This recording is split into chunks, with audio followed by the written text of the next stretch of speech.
This is part 2 of Gigs in Space, and this is about your remaining doubts debunked. Essentially, the comparison between online gigging and offline gigging. So, confession time.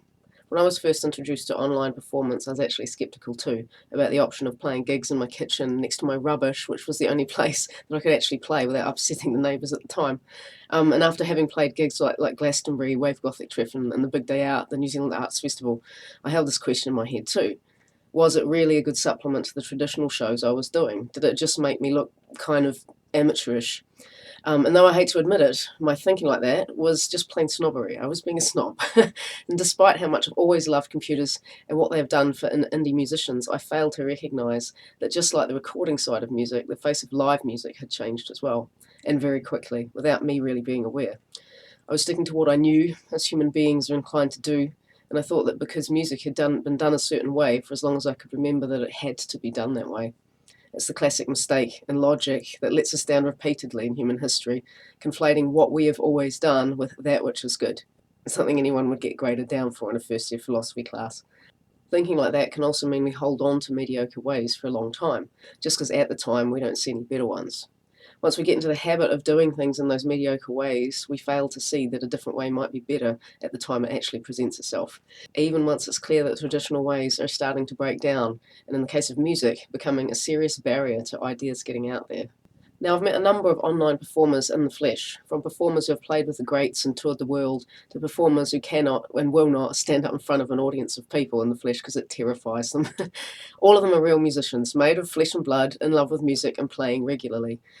They're professionals and beginners and everything in between. They are what I consider truly gifted musicians and what I consider truly unbearable musicians and everything in between. The traditional music world has just as much of both as the online world. There is a place and an audience for all of them. And besides that, opinion is just that, opinion. Who I think is great, you may think is unbearable, and vice versa. The perception that playing online is only for beginners is as far from the truth as the idea that playing online won't get you anywhere. In Namibia, for example, there are players who have had decades of fame and sold-out stadium shows. Many of us have toured continents or the world. We've been on major labels or supported by major label acts, defected from major labels, released albums, won awards, and so on.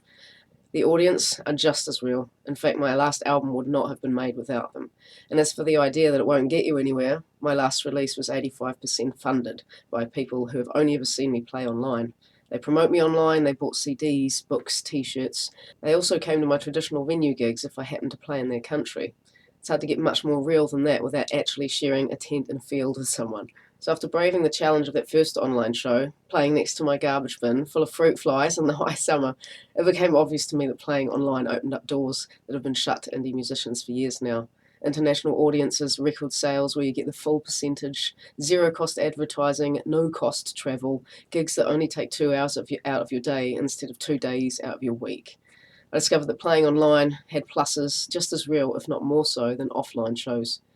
Playing online meant I could build up a supportive, financially viable international audience. From countries so diverse, I will probably never get to set foot in all of them. There's no way I could have done that by touring, unless I'd married an incredibly indulgent millionaire or sold my soul to Sony BMG. The next doubt. Isn't playing in front of your computer just less of a good vibe? Something like that, along those lines. For me, a less than good vibe is more along these lines. Being reliant on a sound technician who doesn't know your sound and is more likely to get it wrong than not. A less than good vibe is having 5 minutes to set up your gear and no sound check at all because you're in a multi-band lineup, and knowing that if your levels are wrong in any way, your sound will be terrible regardless of how you perform. A less than good vibe is playing to a room full of festival goers who just want to hear good time music as a backdrop to their drinking when you actually play bloodthirsty gothic Celtic rock that people cannot sing along to. A less than good vibe is having forked out for a hired van, a train, a bus, a tent, a bed and breakfast, a sleeping bag or a cardboard box or whatever to play for less than you spent on expenses. A less than good vibe is a show that takes 2 days out of your schedule to travel to a place where the venue hasn't done any promotion at all and blames you that only 50 people have shown up. None of this happens online.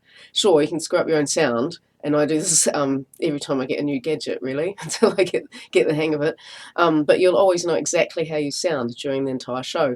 You or the venue may also forget to advertise, but that can be remedied inside 10 minutes, and the loss of audience is low to negligible. The next doubt I would like to debunk Skeptical comment number whatever is generally this: isn't it just kind of weird and impersonal when you're there in your room and they are just behind some computer on the other side of the world? Well, ironically, it's just the opposite. If you've played in venues and clubs, you know what it's like when you're on stage and people yell stuff out to you. It might be something nice or funny or encouraging, but you aren't always entirely sure what they said. And you still have to come up with something nice, clever, or amusing in reply, even though the intricacies of what was actually said might have escaped you. So you only ever really get to hear what people say who come up to you after a show, and even then you're distracted because you're doing merch or packing down or whatever. You can still engage, right? But online it's a hell of a lot easier. You can see everything people say in the chat box. It doesn't matter if they're at the back of the room or the front. You can see it typed there clearly and you can respond accordingly. You can actually converse directly with the crowd and on a detailed level. In fact, it's a great way to get to know your audience and what sort of humour they have, where they're from, how they react, what things they're into besides music and more. Playing online actually enables you to get closer to your audience despite the often globe-spanning distances. This might make you smile too. They sing along. Chat singing is where they type in all the lyrics to your songs as you sing. And in the VR, they have sampled crowd cheers and noises and things like that. It's quite cute. And over time as well, the people that you play to have been to dozens or even hundreds of your shows. So you get to know them so well that you might actually end up crashing at their places after an offline gig, which I do quite often actually. So there, you've cut down your travel costs for your offline gigs as well by playing online if you do want to blend the two. Anyway, there's always more to say on the why of playing online. Different platforms still offer pros and cons in different areas, but those I'm going to deal with in the later videos. In summary, playing online is something that should be a key element in getting your music heard by a wider audience. It can be done at any level, experience or not, for love or money or both. An online performance is different from offline performance, yes, but it's the opposite of meaning it's deficient. All too often we imagine that how it's always been done means how it is best done. Sometimes ideas do come along and show us that we've been repeating a pattern that was horribly flawed without questioning its validity, and cyber performance is exactly one of those things. The old model of playing in venues, being picked up by a label, touring, having a label invest in you, develop you, are becoming less and less tenable and more poisonous. The opportunities offered by industry in the offline world are shrinking in terms of what the artist gets, while the opportunities online continue to grow. As old doors rust and close, new ones have opened, and they've opened quietly. Playing online is far more impactful, lucrative, and enjoyable and effective way to get your music out there, whilst retaining all the power of your musical integrity, space, time, and sanity. So that's all I want to say on the why of playing online. The next video is going to deal more with the kind of platforms that are on offer until we move on to the nitty-gritty of how to set up in the best of the VRs and the best of the webcam platforms. I'll see you then. Bye.